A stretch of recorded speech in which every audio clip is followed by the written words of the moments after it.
ॐ श्री परमात्मने नमः। अथ दशमोऽध्यायः। विभूतियोगः। श्रीभगवानुवाच भूय एव महाबाहो शृणु मे परमौ वचः। यत्येहं प्रीयमाणाय वक्ष्यामि हितकाम्यया। न मे विदुः सुरगणाः प्रभवन्न महर्षयः। अहमादिर्हि देवानां महर्षीणां च सर्वशः। यो मामजमनादिं च वेत्ति लोकमहेश्वरम्। असम्मूढः समर्थ्येषु सर्वपापैः प्रमुच्यते। बुद्धिर्ज्ञानमसम्मोहः क्षमा सत्यं दमः शमः। सुखं दुःखं भवो भावः भयं चाभयमेव च। अहिंसा समता तुष्टिः तपोदानै यशो यशः। भवन्ति भावा भूतानां मत्त एव पृथग्विधाः।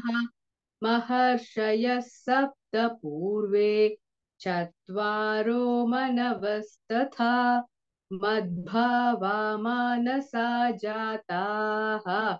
येषा लोक इमाः प्रजाः एतां विभूति योगं च मम यो वेति तत्त्वतः। सोऽविकम्पेन योगेन युज्यते नात्र संशयः। अहं सर्वस्य प्रभवः मत्तः सर्वं प्रवर्तते। इति मत्वा भजन्ते मां बुधा भावसमन्विताः। मच्चित्ता मद्गतप्राणाः बोधयन्तः परस्परं कथयन्तश्च मां नित्यम् तुष्यन्ति च रमन्ति च। तेषां सततयुक्तानां भजतां प्रीतिपूर्वकं ददामि बुद्धियोगन्तं येन मामुपयान्ति ते। तेषामेवानुकम्पार्थम् अहमज्ञानजन्तमः नाशयाम्यात्मभावस्थः ज्ञानदीपेन भास्वता।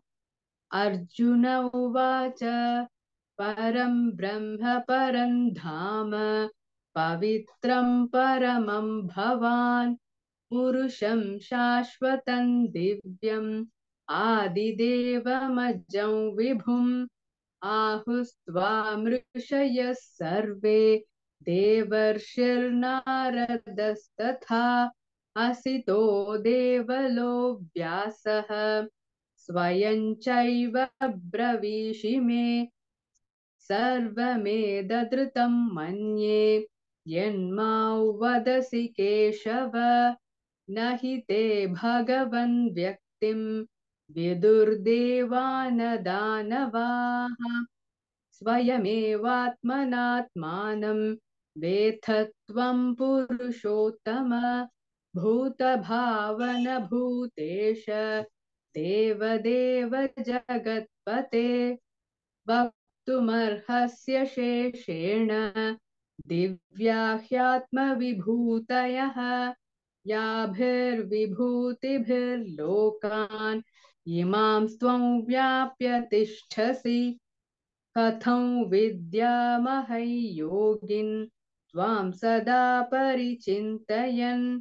केषु केषु च भावेषु चिन्त्योऽसि भगवन्मया। विस्तरेणात्मनो योगं विभूतिं च जनार्दन। भूयः कथय तृप्तिर्हि शृण्वतो नास्ति मे मृतम्।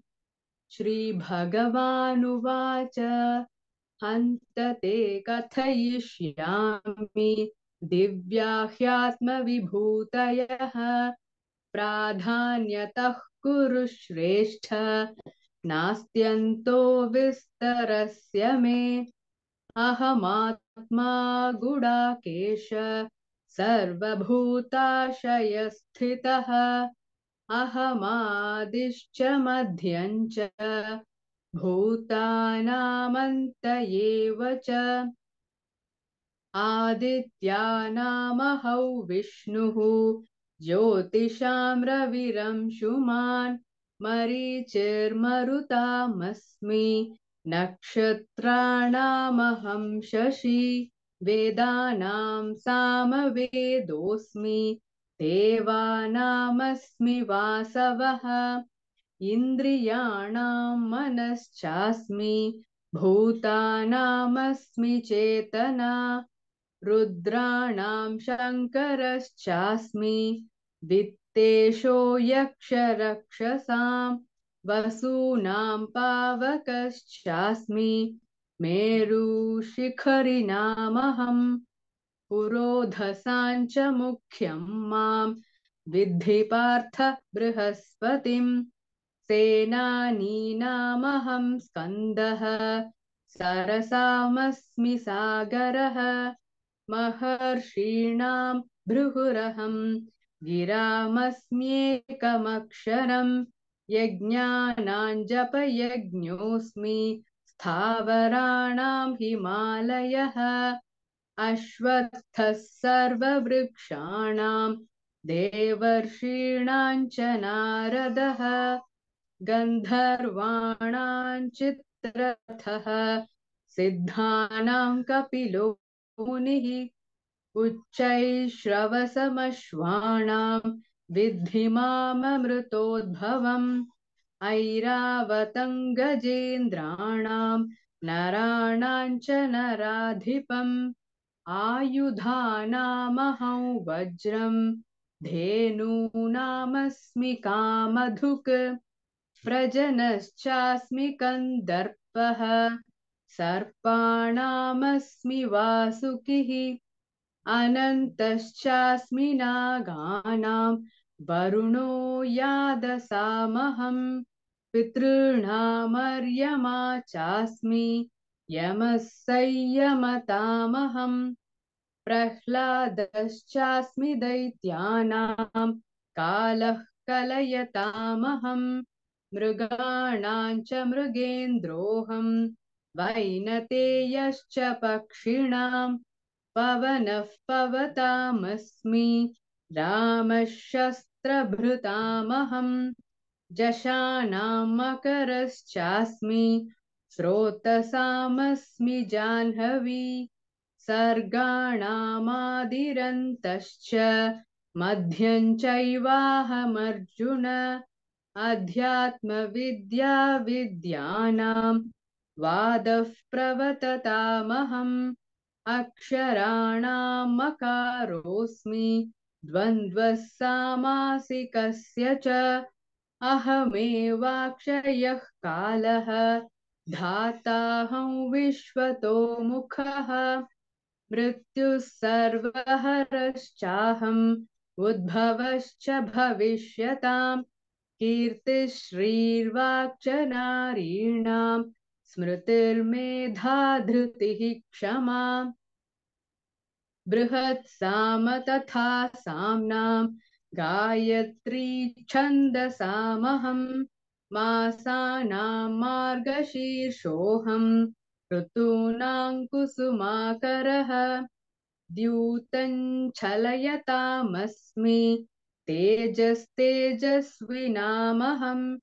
जयोऽस्मि व्यवसायोऽस्मि सत्त्वं सत्त्ववतामहम् वृष्णीनां वासुदेवोऽस्मि पाण्डवानां धनञ्जयः मुनीनामप्यहं व्यासः कवीनामुशना कविः दण्डो दमयतामस्मि नीतिरस्मि जिगीषताम् मौनं चैवास्मि गुह्यानां ज्ञानं ज्ञानवतामहम् यच्चापि सर्वभूतानां बीजं तदहमर्जुन न तदस्ति विना यत् स्यात् मया भूतं चराचरम् नान्तोऽस्ति मम दिव्यानां विभूतीनां परन्तप एष तु